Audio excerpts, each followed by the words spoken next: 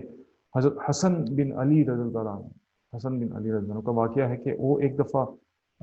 کھانا کھا رہے تھے تو ان کا غلام آتا ہے، غلام آ کے جو اس کے ڈش تھی جو ہاتھ میں گرم تھی وہ ان کے اوپر غلطی سے گر جاتی ہے، تو انہوں نے غصے سے ذرا ان کو دیکھا، تو غصے سے دیکھا تو غلام جو تھا ان کا وہ بھی آخر نبوت کے گھر کا تھا، اس نے فوراً قرآن کی آیت پڑھی وَالْكَاظِمِينَ الْغَيْظَ، کہ جن لوگوں کو جو نیک لوگ ہوتے ہیں ان کو جو غصہ نہیں ہوتا، تو ایک دم انہوں نے حضرت حسن رضا نے اپنی جو ہے نظروں کو جھکا لیا، پھر اس نے دوبارہ آیت پڑھی وَالْعَافِينَ عَنِ النَّاسِ، کہ وہ جو لوگ ہوتے ہیں ان کو معاف کر دیتے، تو انہوں نے غلام کو کہا جاؤ میں نے تمہیں معاف کر دیا، پھر انہوں نے کہا کہ واللہ یحب المحسنین، آگے سے پھر اس نے آیت پڑھی کہ جو احسان کرنے والے جو ہوتے ہیں نا، جو نیک لوگوں کو احسان کرنے والے ہیں، تو اس نے کہا، انہوں نے کہا کہ حضرت حسن رضی اللہ عنہ نے فرمایا کہ جاؤ میں نے تمہیں معاف کر دیا۔ تو کیسے دیکھیں ایک غصے کو جب انہوں نے جب قرآن کو سنا تو سننے کے بعد ان کا غصہ جو ہے ٹھنڈا پڑ گیا۔ تو یہ آپ کے اخلاق ہیں جو انسان کی پرسنالٹی کو بتاتے ہیں کہ کس طرح انسان جو ہے لوگوں کے ساتھ بیہیو کرے، اپنے دوستوں کے ساتھ بیہیو کرے، اپنے ماں باپ کے ساتھ بیہیو کرے اور جانوروں کے ساتھ بھی بیہیو کرے۔ آپ دیکھیں ایک اونٹ نے نبی کریم صلی اللہ علیہ وسلم کو شکایت کی اور اونٹ نے بتایا کہ جی میرا مالک مجھے باندھ کر رکھتا ہے، مجھے کھانا نہیں دیتا، پینا نہیں دیتا۔ نبی کریم صلی اللہ علیہ وسلم نے سخت ناراضی کا اظہار کیا۔ نبی کریم صلی اللہ علیہ وسلم نے فرمایا، اس کے مالک کو بلوا کے کہا کہ تم نے اس اونٹ کے ساتھ زیادتی کیوں کی؟ آپ خود سوچیں کہ ایک اونٹ بھی آ کے رو کے نبی کریم صلی اللہ علیہ وسلم کے پاس آ کے وہ شکایت کرتا تھا کہ میرے مالک جو ہیں مجھے باندھ کر رکھتے ہیں، مجھے تکلیف پہنچاتے ہیں۔ تو یہ اخلاق جو ہے انسان کے ایک ایسی چیز ہے جس کی وجہ سے انسان یہ جنت اور دوزخ کا بھی فیصلہ ہوتا ہے۔ آپ دیکھیں نبی کریم صلی اللہ علیہ وسلم کے اوپر ایک ایسا وقت آیا جو بڑا تکلیف دہ تھا، جو بہت زیادہ تکلیف دہ وقت تھا، جب منافقوں کا جو سردار تھا عبداللہ بن ابی سلول، اس نے حضرت عائشہ رضی اللہ عنہ پر تہمت لگائی، بہت بڑی اور بہت غلط بات کی انہوں نے جب تہمت لگائی ان کے اوپر، تو نبی کریم صلی اللہ علیہ وسلم کو پتہ بھی تھا وہ بہت آسانی سے اس آدمی کو قتل کروا سکتے تھے، اس کو مار سکتے تھے، لیکن جب نمبر پر آتے اور نبی کریم صلی اللہ علیہ وسلم اتنے ان دنوں میں غم زدہ تھے اور حضرت ابوبکر رضی اللہ عنہ بھی اتنے زیادہ غم زدہ تھے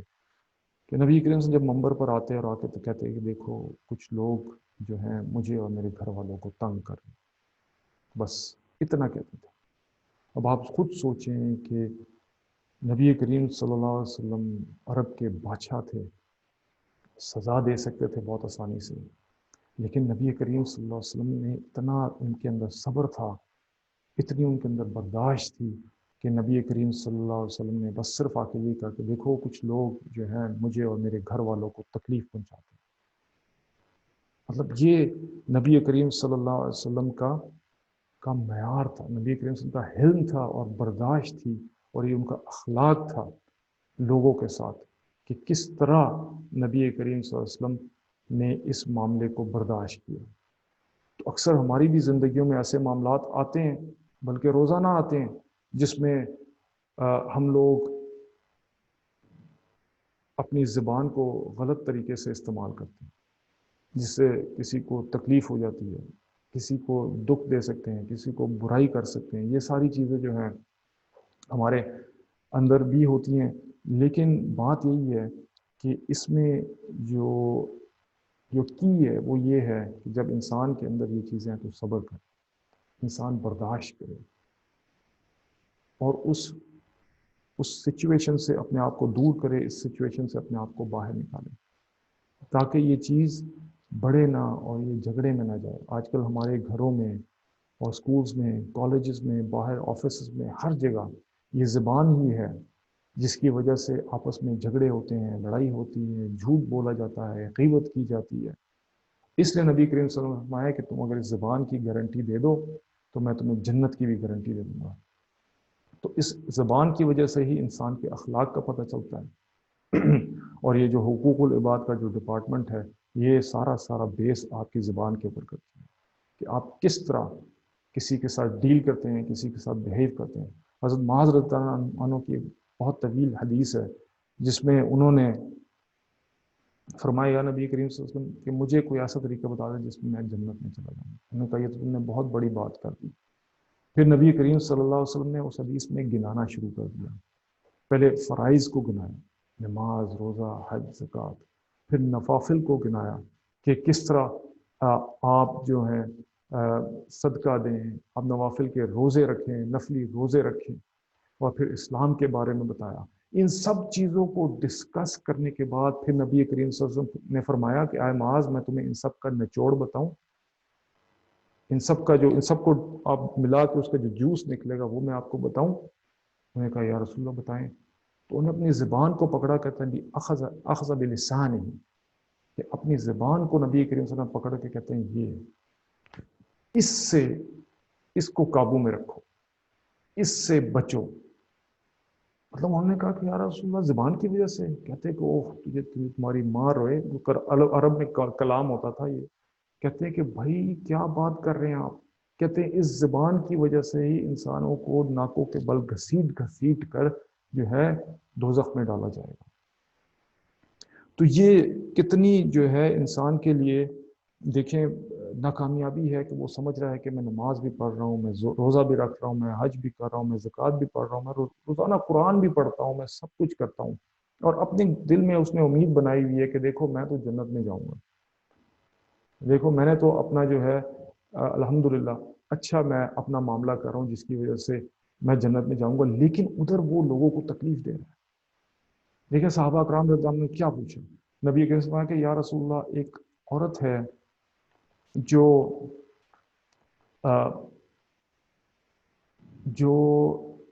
اپنی 5 وقت کی نماز پڑھتی ہے،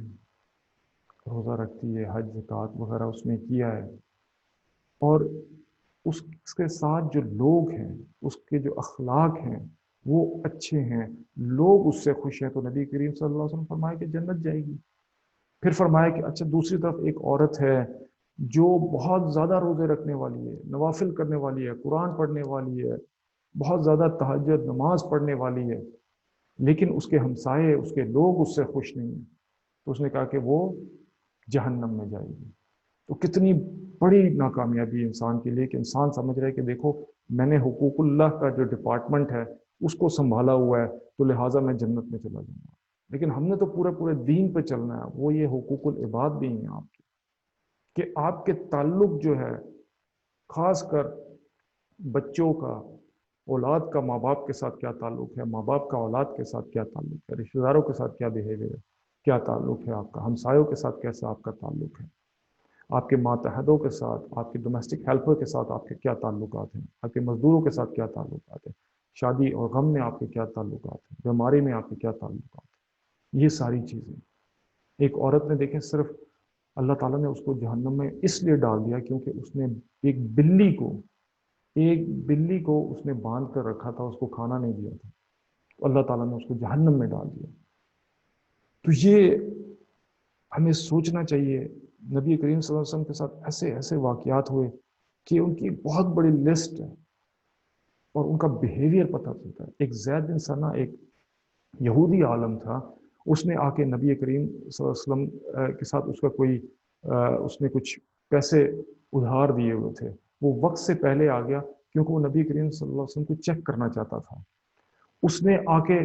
نبی کریم صلی اللہ علیہ وسلم کا وقت سے پہلے آ کے گلا پکڑ لیا، گربان پکڑ لیا، اور عجیب عجیب باتیں کی، بری بری باتیں کی کہ تم قریشی ایسے ہوتے ہو، تم ہاشمی ایسے لوگ ہوتے ہو، تم پیسے لیتے ہو واپس نہیں دیتے ہو۔ اور اس وقت سارے صحابہ کرام بھی تھے، اور حضور صلی اللہ علیہ وسلم بھی جنازے سے آ رہے تھے کہیں سے، حضرت عمر رضی اللہ عنہ بھی تھے، اور حضرت عمر رضی اللہ عنہ کو اتنا غصہ آیا کہ انہوں نے تلوار اپنی پکڑی ہوئی تھی اور اس کو اتنا غصے سے دیکھ رہے تھے کہ وہ بندہ ڈر گیا۔ تو حضور صلی اللہ علیہ وسلم بالکل کام تھے،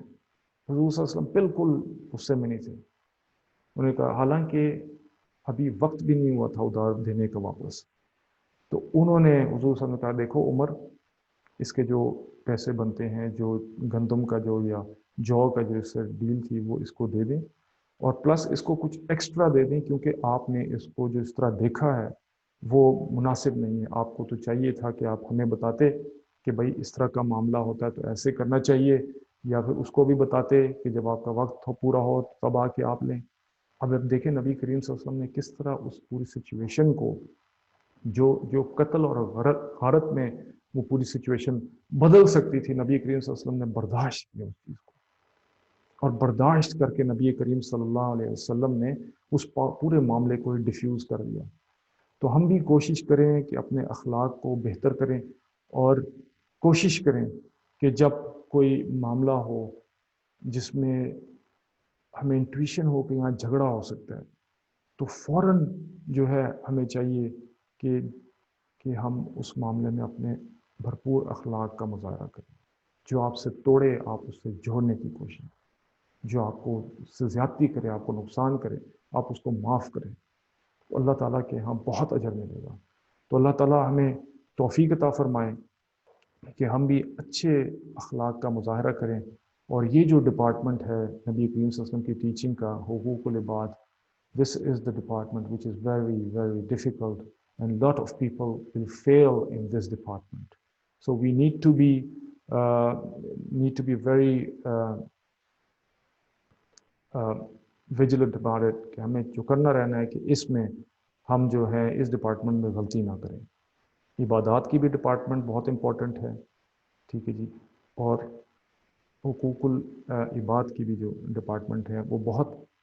ہی ڈیفیکلٹ ہے، اور لیکن بہت ضروری بھی ہے، اور اسی ڈپارٹمنٹ میں جو ہے زیادہ گڑبڑ ہوتی ہے معاملات میں۔ آپ نے دیکھا ہوگا کہ اسی ڈپارٹمنٹ میں جو وصیت کے معاملات ہوتے ہیں، وراثت کے معاملات ہوتے ہیں، جسٹس ڈپارٹمنٹ بھی اسی میں ہی آ جاتا ہے، اور یہ تجارت جو ہے، لین دین ہوتی ہے، مرچنٹس جو ہوتے ہیں، اور بزنس ہوتا ہے، اکنامکس ہوتی ہے، یہ ساری اس ڈپارٹمنٹ میں آ جاتی ہے۔ اس ڈپارٹمنٹ میں ہی انسان سب سے زیادہ غلطیاں کرتا ہے، اور اس ڈپارٹمنٹ میں اکثر لوگوں کو پتہ ہی نہیں معاملات کو قرآن و سنت کے مطابق کیسے کرنے ہیں۔ ہم نے اکثر جو بزنس لوگ کر رہے ہوتے ہیں ان کو یہی نہیں پتہ ہوتا کہ حلال ہے یا حرام ہے، کیونکہ کبھی انہوں نے اپنی زندگی میں کسی مولوی صاحب سے پوچھا ہی نہیں ہوتا، کسی مفتی سے کنسلٹ ہی نہیں کیا ہوتا۔ تو اکثر جو معاملات وہ اپنے بزنسز میں کر رہے ہوتے ہیں، وہ سارے معاملات جو ہوتے ہیں وہ اکثر جو ہوتے ہیں حرام ہو رہے ہوتے ہیں، ان کو پتہ ہی نہیں ہوتا۔ تو اس معاملات میں یہ بھی کوشش کریں کہ آپ جو بھی بزنس کرنے جائیں یا کوئی معاملہ کرنے جائیں تو ضرور جو ہے کسی مفتی سے پتہ کریں۔ آج کل تو اتنے چیٹ گروپس بنے ہوئے ہیں مفتیوں کے، جس میں آپ سوال ڈالتے ہیں، ٹیلی فون نمبرز ہوتے ہیں، آپ فون کرتے ہیں تو آپ کو مسئلہ بتا دیتے ہیں، تاکہ آپ اس چیز کی عادت ڈالیں اور آپ کی آخرت بھی اس میں بچ جائے۔ انشاءاللہ آپ لوگ کوشش کریں، اپنے اندر عادت ڈالیں ہر چیز کو پوچھ کر کرنے کی، پوچھ کے کرنے کی، تاکہ آپ کو وہ چیزیں جو دین کے بارے میں نہیں پتہ، جس کو یا آپ سمجھتے ہیں کہ شاید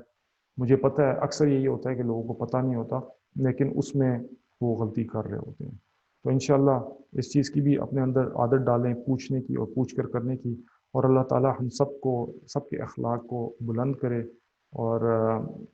لوگوں کے ساتھ اچھا برتاؤ کرنے کی توفیق عطا فرمائے۔ وآخر دعوانا الحمدللہ رب العالمین۔ السلام علیکم ورحمۃ اللہ وبرکاتہ۔